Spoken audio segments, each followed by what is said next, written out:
Tuhan dan Juru Selamat kami. Amin. Saudara-saudara, bagaimana kita mengenai dasar iman kita dari pertama-tama pasal 3. Pertama-tama pasal 3 dengan judul perikop sama tempat itu.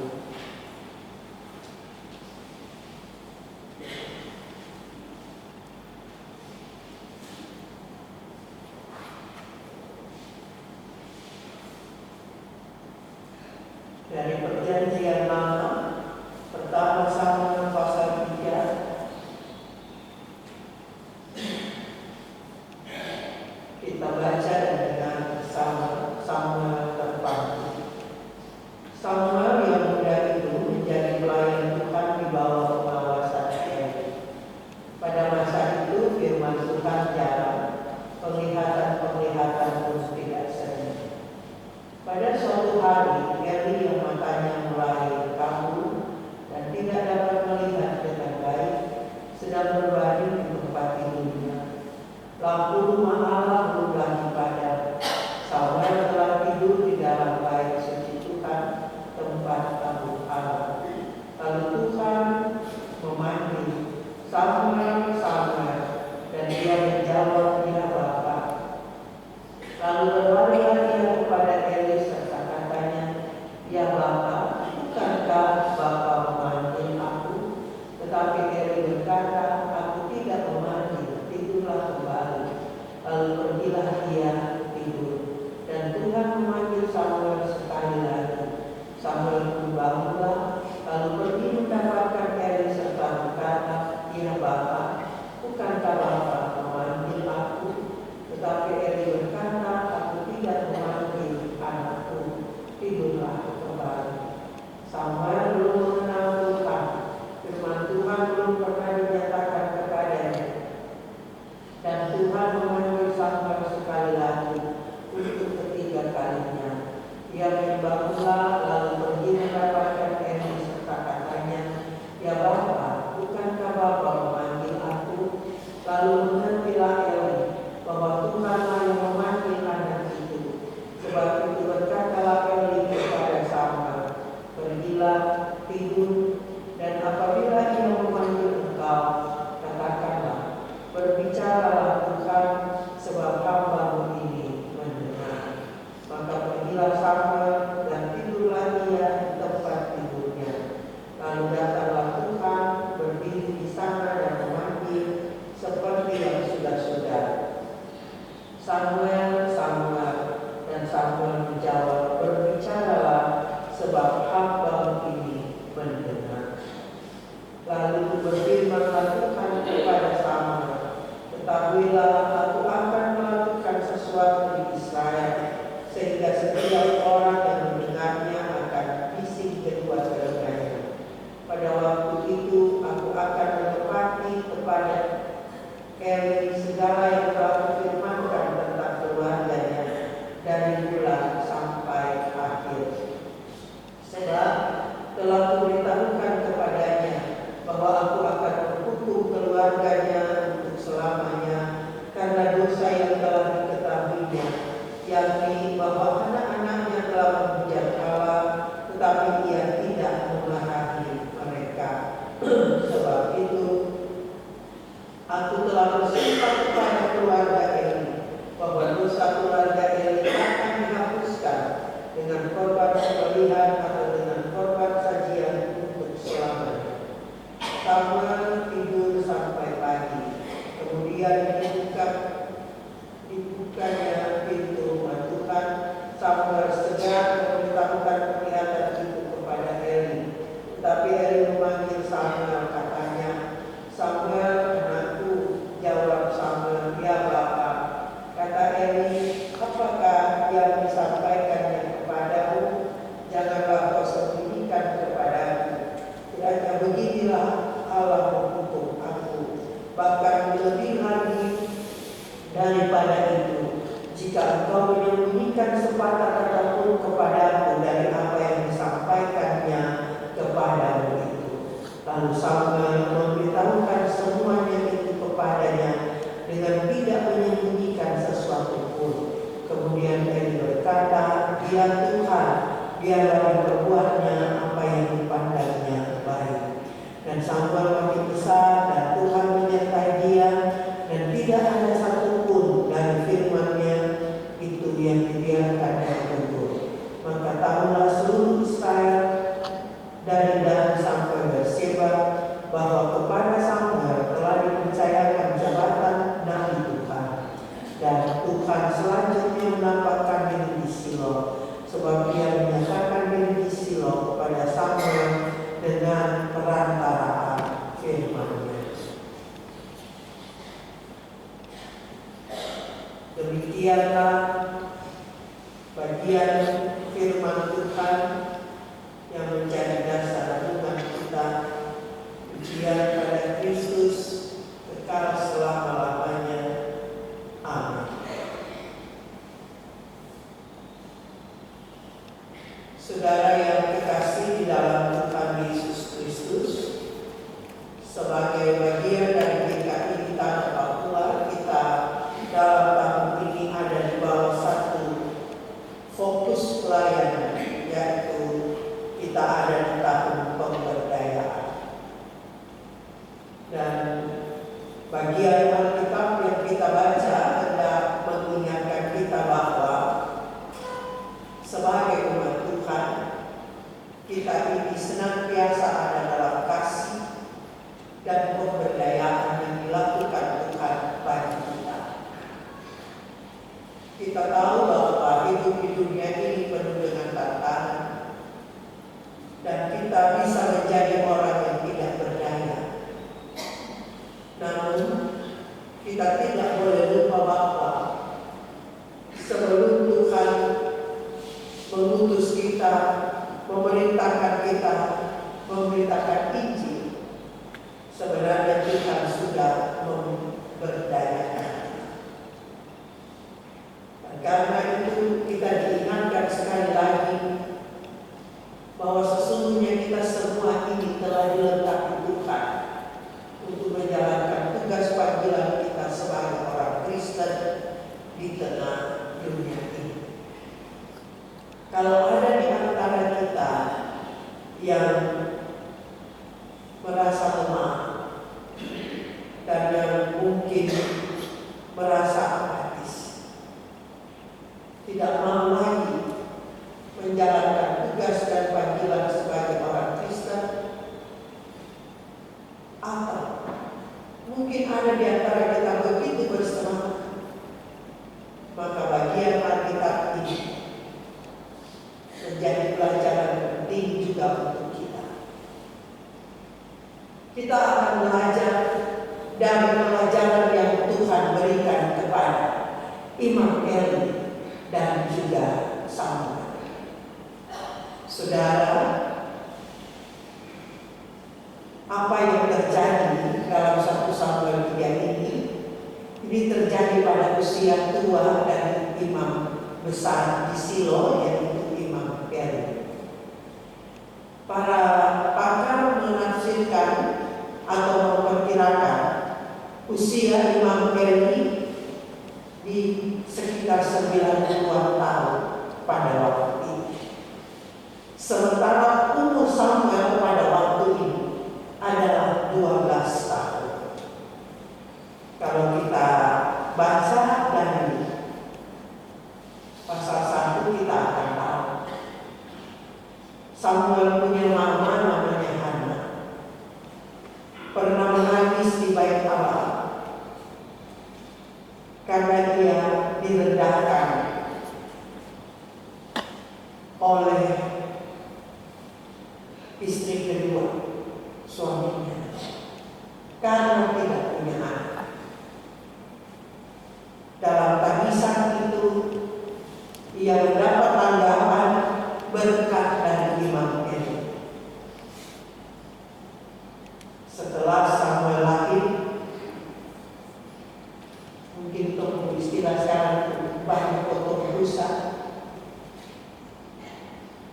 Hana sudah membawa Samuel, menyerahkannya kepada Eli di bait Allah. Samuel ini tinggal dengan Eli kurang lebih 12 tahun dan tinggal di Bait Allah. Orang tua tinggal di sana. Tentu saudara tidak bisa lupa karena disinggung dalam bacaan kita bahwa Imam Eli mempunyai 2 anak, Hofni dan Finehas, yang juga menjalankan tugas sesuai dengan usia mereka. Tentu mereka jauh lebih tua daripada Samuel, menjalankan tugas-tugas sebagai imam. Tetapi menurut bagian Alkitab yang kita baca, Tuhan sendiri memberitahukan pada Samuel ketika dia berusia 12 tahun, "Aku akan menepati janjiku terhadap keluarga ini." Janji mana? Saudara, kita sering mendengar ada nasihat kepada orang yang ada di dalam pergumulan, "Kau klaim janji Tuhan, klaim janji Tuhan." Ini janji yang mana? Ternyata Tuhan berjanji, Tuhan sudah menetapkan. Kita baca di ayat 13. Tuhan ingat apa yang sudah terjadi. Dia menetapkan keluarga Eli tidak akan diampuni dosa. Kenapa? Karena Tuhan tahu bahwa Imam Eli tahu bahwa anak-anaknya menghujat Tuhan, bermain dengan persembahan di Bait Allah. Dan Tuhan meminta Imam Eli itu menegur itu, tapi Tuhan bilang kepada saya, dia tahu dia punya anak menghujat saya, tapi dia tidak memarahi mereka. Saudara, kalau kita baca bagian ini, Imam Eli sudah memiliki banyak pengalaman tentang kasih setia Tuhan. Dia sudah melakukan banyak pekerjaan di Bait Allah. Imam ini pengantar antara manusia dengan Tuhan. Kalau ada orang berdosa, dia datang bawa persembahan, kasih imam melakukan ya, tata cara untuk penghapusan dosa. Tetapi sangat menyedihkan, dan ini tanda awas untuk kita. Sebenarnya Samuel juga sama dengan Imam Eli, bahwa mereka tinggal di Bait Allah, sama-sama melakukan pekerjaan. Dia menjaga tamu sama. Dalam hal itu sama, tapi dalam pengenalan, kepekaan akan firman Tuhan. Karena Samuel tidak. Ini pengalaman pertama, makanya Tuhan panggil 3 kali dia bolak-balik ke Imam Eli. Karena dia belum pernah mendengar firman Tuhan atau Tuhan berfirman kepada. Ini pengalaman pertama. Tuhan berfirman, Samuel tidak kenal bahwa itu suara Tuhan. Tapi Imam Eli kenal. Sadar, oh ya, nanti kalau dia pakai lagi bilang Tuhan bicara, saya siap. Saudara, kita lihat ternyata Imam Eli dan terlebih khusus anak-anak tinggal di dalam bait Allah, tapi sebenarnya tidak di hadapan Allah. Sudah tahu suara Tuhan, firman Tuhan sudah tahu, tapi tidak melakukan. Sudah diberdayakan. Imam Eli dan anak-anaknya diberdayakan oleh Tuhan. Tapi satu noda, bila sedikit bersaksi seseorang, satu noda hanya mendengar, bisa mengenali suara, bisa tahu ini Tuhan yang bicara, tapi tidak melakukan, menghujat Tuhan, akibatnya fatal. Saya yakin kita semua tidak mau berada pada posisi seperti Imam Eli. Dan mungkin kita mau seperti Samuel. 3 kali Tuhan panggil, dia tidak dengar. Dia datang ke Eli, dia tidak langsung jawab Tuhan. Tapi Tuhan tidak marah dia, karena dia belum pernah dengar firman Tuhan. Karena Tuhan belum pernah berbicara langsung kepadanya. Dan Tuhan tidak marah. Dan lebih dari itu, Samuel adalah anak yang sangat patuh, dengan penuh penghayatan, dan penghayatannya kelihatan dalam tindakannya selanjutnya. Kan Imam Eli bilang, kalau sekali lagi dia panggil, bilang Tuhan bicara, saya siap mendengar. Dia melakukan, dipanggil Samuel, berbicara, hambamu, kerendahan hati, siap mendengar. Dia mendengar sabda Tuhan yang menyedihkan, tentu. Dari potong pusat dia ada di dalam bait Allah. Saudara, sedikit catatan kecil. Kita tidak bisa berbangga, saya ada di dalam bait Allah. Kita bisa tiap hari minggu, tiap ibadah kita ada di dalam persekutuan ibadah. Tapi kalau kita tidak sungguh-sungguh menghayati, kita ada di hadirat Tuhan, di hadapan Tuhan. Orang bisa rajin datang ke gereja, tapi kemungkinan tidak berdiam di hadapan Tuhan. Ini Tuhan datang sama Samuel itu bukan dalam keadaan yang terlalu spesial. Dia ada tidur, berarti di ruang tidur Tuhan menyapa dia. Tuhan memanggil dia untuk menjadi Allah bagi bangsa Israel yang pada saat itu,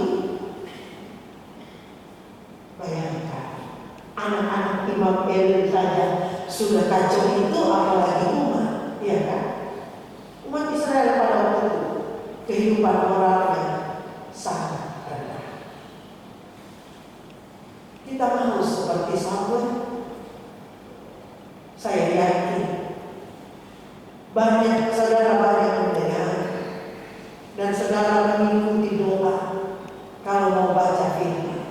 Kita sering mendengar kalimat ini, berfirmanlah ya Tuhan, karena kami siap mendengar. Betul kan? Ini jadi dong masih sekolah minggu, tuh sudah nyanyi. Tuh sekarang yang ibadah tuh lagi pakai kalimat ini. Kalau kita mau seperti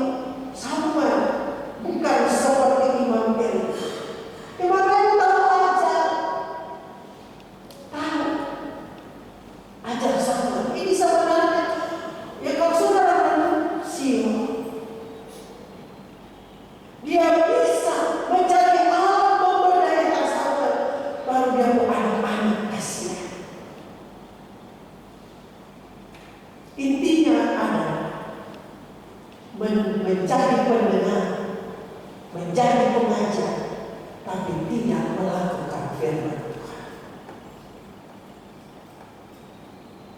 Saudara, mendengar sekali lagi ini berita dong. Karena itu dia bangun pagi, dia buka Al, dia sedang kepada Imam Peri, tapi Imam Peri bilang sini, apa yang dia katakan kepadamu, ceritakan kepadaku, jangan sembunyikan satu pun. Dan inilah saudara tanda-tanda orang yang diberdayakan oleh Tuhan, tanda-tanda orang yang dilengkapi oleh Tuhan untuk pagi ini. Apa yang dia dengar, itu yang dia lakukan dengan ketulusan hatinya, penuh hormat. Tentu saya membayangkan sama penuh hormat kepada Imam ini, karena ini bapak yang atau bilang bapak salam, karena dia dari potong pusat ada di sini. Dia sebenarnya juga mengalami ini, tidak jaminan orang tinggal di bait Allah otomatis langsung mengenal Allah. Tapi setelah dia mendapatkan pengarahan dan setelah dia mendengar, dia tahu kepada siapa hormat pertamanya harus dia berikan. Dia berikan hormat pada Tuhan, menyampaikan semua yang Tuhan sampaikan sekalipun itu sendiri. Dan hal yang luar biasa dengan Imam ini, sadar. So bayangkan kalau di kehidupan kita sehari-hari itu bisa mendapat kabar yang berbeda ini. Tuhan berfirman, kau keluarga tidak akan diampuni. Dan memang yang dialami oleh Imam Eli adalah anak-anak yang meninggal dan dia juga hapus diganti oleh Samuel. Saya membayangkan, Tuhan, kira-kira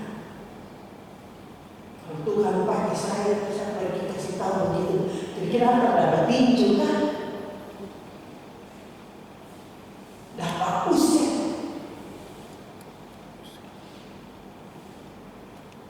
Ada yang buat baik saja dapat usir. Apalagi bicara seperti itu, aduh, dapat pukul kapan? Ya, keluar, ibu pendeta keluar sebagai kepala. Hanya karena saya bilang, ya, tidak boleh berbicara. Keluar. Nah, kalau kayak sama Tuhan bilang, aku keluarga itu dapat hapus dari hadapan pertemuan Tuhan. Oh, tapi Imam Eli luar biasa. Dia Tuhan, biar dia berbuat menurut kehendak. Seharusnya beginilah. Kalau kita salah, kita berdosa, mau guna apa lagi tambah dalam Tuhan? Kita belajar dari sini. Siapa yang melakukan firman, dia terus diberkati. Jadi, kalau kita ingat kasih Allah dalam Yesus bagi kita, kalau kita ingat pernyataan para nabi bahwa sekalipun dosa membela seperti Yesus, Tuhan bisa ampuni. Dan puncaknya, karena begitu besar kasih Allah akan dunia ini, Ia mengaruniakan anaknya yang tunggal, supaya setiap orang yang percaya kepadanya tidak binasa, melainkan beroleh hidup yang kekal. Maka Oke, sama diberdayakan. Tapi setiap orang berdosa. Kita sekalian ini yang berdosa, yang tidak punya harapan lagi untuk selamat.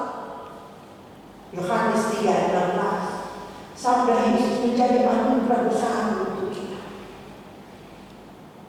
Mari kita mohon dalam nama Anak Allah Yesus Kristus, Tuhan dan Juru Selamat. Hanya oleh anugerah Tuhan. Dan kita membayangkan saya, kalau setiap umat Tuhan berdosa terus saya coret. Tapi Tuhan melakukan sesuatu yang sangat spektakuler, mengagumkan. Tidak ada di dunia ini agama yang mengajarkan seperti agama Kristen. Kita yang tidak layak, kita semua yang berdosa, silakan ada anugerah tersendiri. Asal percaya pada Yesus. Dan ketika kita percaya pada Yesus, kita dengar firman-Nya.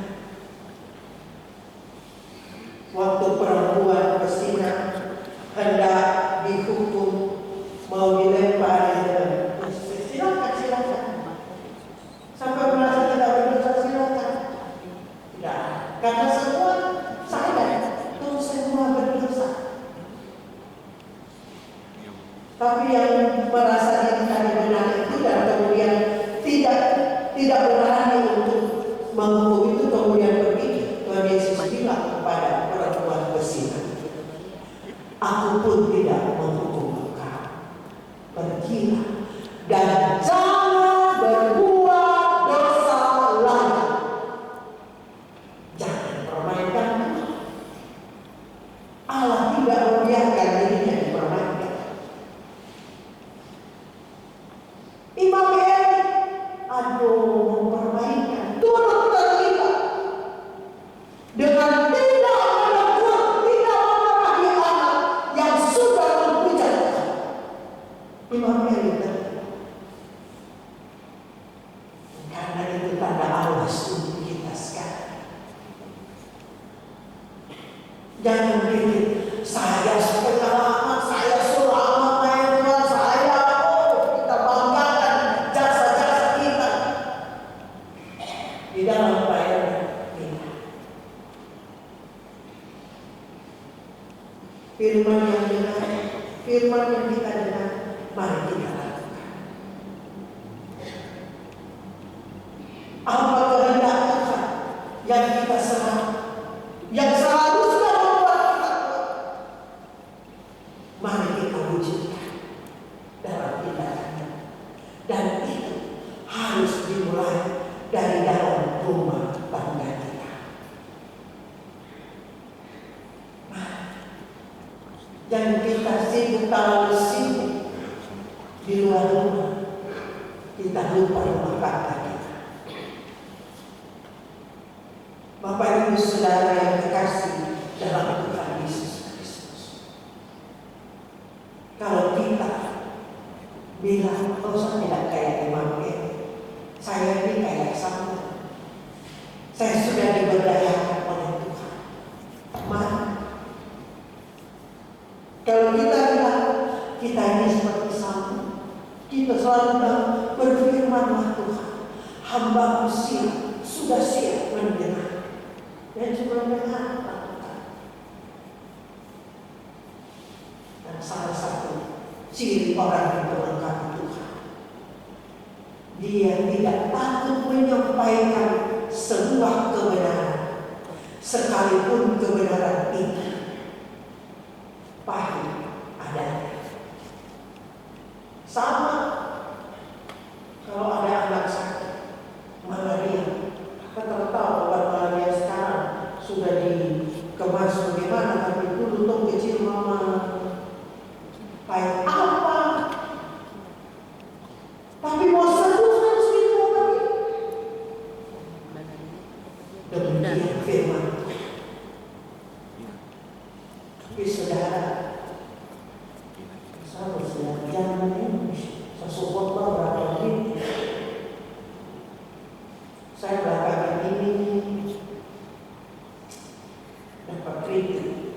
memang berlalu. Termasuk pernah saya bikin sekolah. Terus ada yang kirim pesan ke keluarga saya. Aduh, ada berapa bagus tapi lama apa? Pastor berfirmanlah.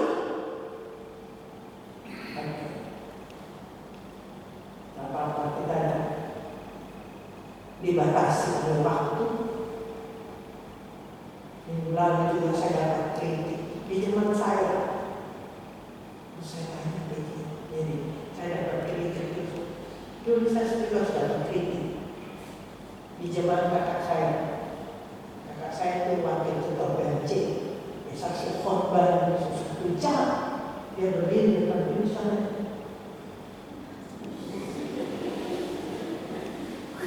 Ya, kemarin lagi saya korban. Ada yang kamu yang di bawah sekarang time out satu jam. Dalam muka saya bilang majelis. Sama tanya, kalau kau datang beribadah itu, Tuhan yang perlu Tuhan atau Tuhan yang perlu Tuhan? Bapak Ibu datang ibadah itu kau perlu Tuhan atau Tuhan yang perlu Tuhan? Kau perlu Tuhan. Satu kedua, Tuhan yang perlu Tuhan. Masa Tuhan perlu Tuhan berkenan? Saya bilang mungkin ini pembela diri yang ya mungkin ini usaha saya membela diri dan nama. Kecuali saya buka Google, saya print dan langsung saya baca itu pasti biar 2 halaman ini mungkin cuma 5 menit. Tapi kalau kita baca maaf ya, saya tidak mengurangi hormat kepada Tuhan dan syukur kepada Tuhan. Kalau kita baca Alkitab satu perikop, kita baca yang terlalu banyak pesan di dalamnya. Terlalu banyak. Dan saya bilang ke Tuhan, saya kok takut kalau ibu baca firman Tuhan majelis mau persiapkan Tuhan berfirmanlah kepada hamba siap mendengarkan. Terus kalau Tuhan sudah kasih pesan ini, tolong tunda untuk kasih tahu. Sampai tidak satu pun menyembunyikan firman Tuhan kepada Imam Mehdi. Dia katakan semuanya, dan memang Imam Mehdi dan Samuel jangan sembunyi satu kampung. Tapi jemaah jangan tahu.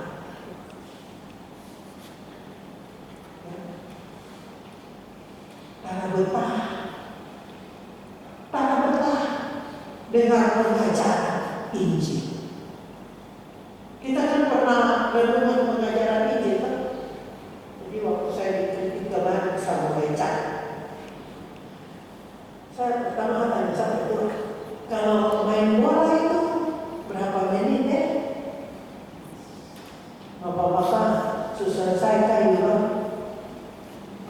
Masalahnya kau tanya bola. Hah? Kan kalau saya di sini lawan di sana, satu kali main saya di posisi sini berapa menit?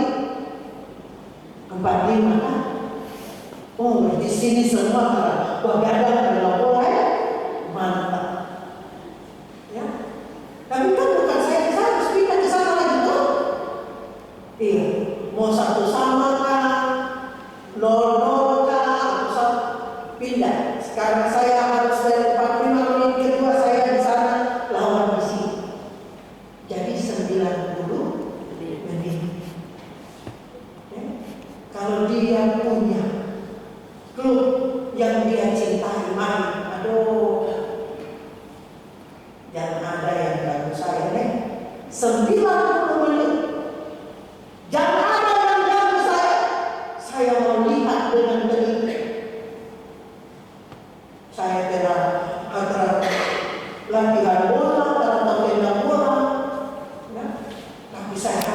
dengan teliti dan saya akan mengomentari.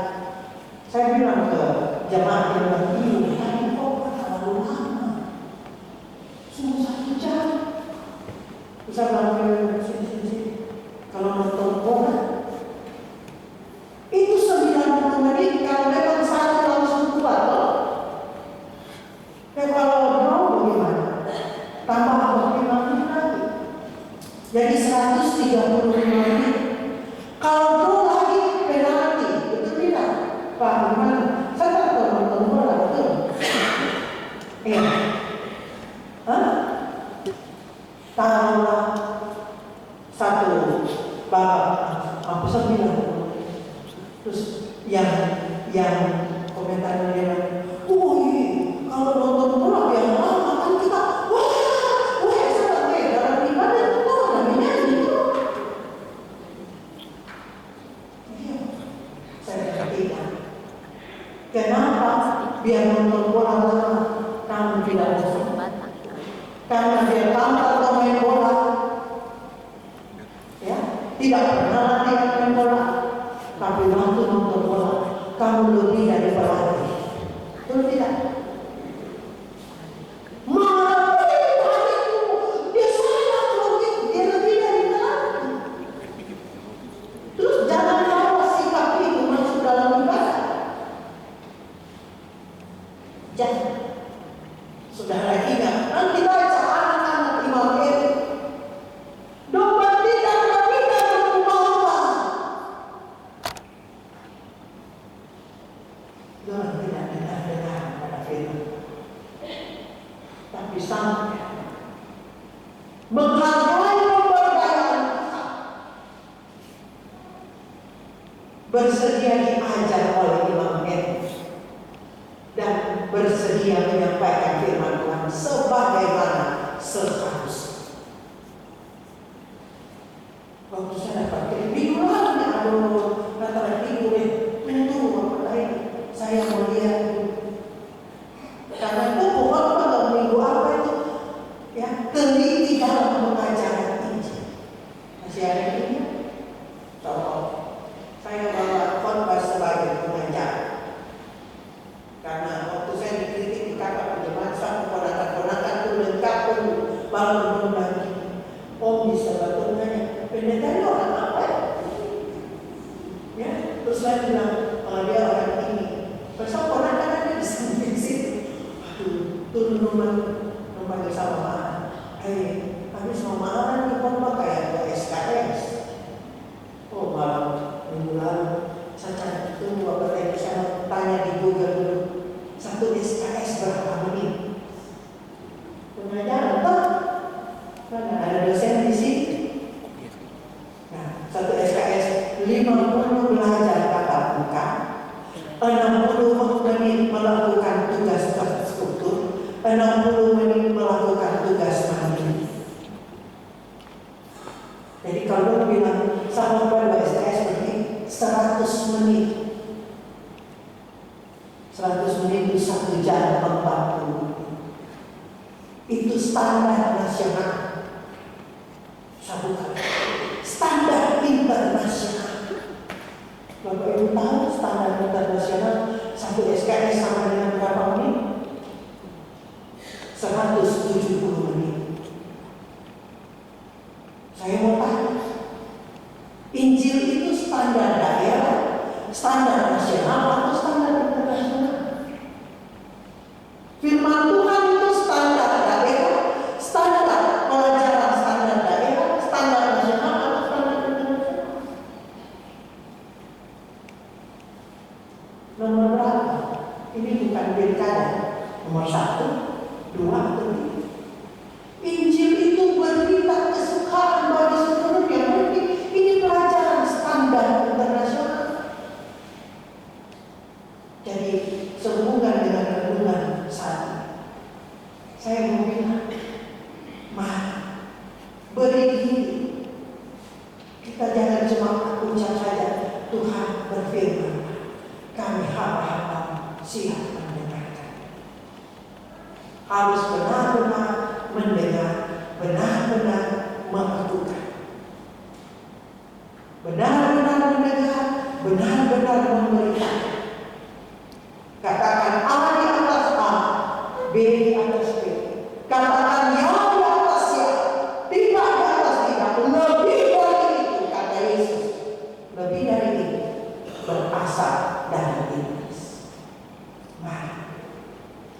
Tuhan memperlengkapi kita. Dia tidak lihat umur kita. Dia tidak lihat pengalaman seberapa lama pengabdian kita. Dia memperlengkapi kita untuk melaksanakan tugas panggilan sebagai orang Kristen dengan titik tumpu dasar berbicara, dengar firman Tuhan dan lakukan firman Tuhan. Saudara, kita sudah lihat betapa fatalnya kita sebagai orang tua tidak melakukan firman Tuhan. Betapa menyedihkan kalau kita enggan menasehati orang yang sudah melanggar kehendak Tuhan. Tugas kita untuk memberi teguran. Kita diperlengkapi untuk memberitahukan kepada setiap orang, mari datang kepada Tuhan. Dia Maha Kasih. Kita semua yang berdosa adalah manusia yang tidak layak, tetapi oleh dan dalam Yesus Kristus kita dijadikan layak kalau kita beriman kepada-Nya. Tuhan pasti menolong kita yang mau mendengar dan melakukan firman-Nya. Terpuji Bapa, Putra dan Roh Kudus kekal selama-lamanya. Amin.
Dadah.